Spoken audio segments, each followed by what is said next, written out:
Hey guys, Jose here. In today's video, I'm going to be unboxing and reviewing PetrolBox's Automotive subscription box. As you can see on the website, it is car culture delivered.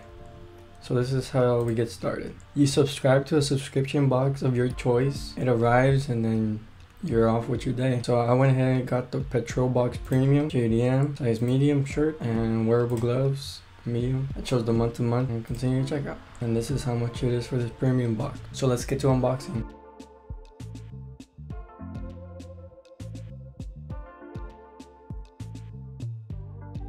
Hold up, before we start unboxing, I need you guys to do something. I need you guys to subscribe. Take this time right now to subscribe.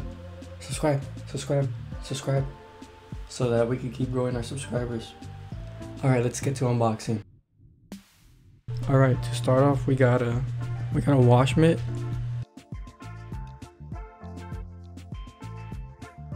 We got a battery terminal cleaner.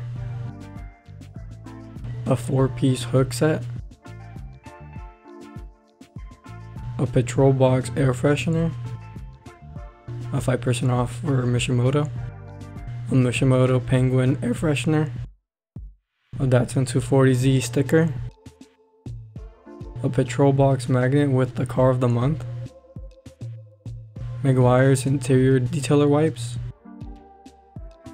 a color foam shampoo from Vivash, I don't know how to say that one, and to finish off, a Mishimoto t-shirt. So the items total came out to $67.36. The PetrolBox Premium subscription box with shipping and taxes, it comes out to $48.95. So is it worth it? Because you'll get $20 of savings and a good variety of items. I think so. If you guys haven't already done so, make sure to subscribe, leave a like, and follow me on Instagram. And I'll see you guys in the next one.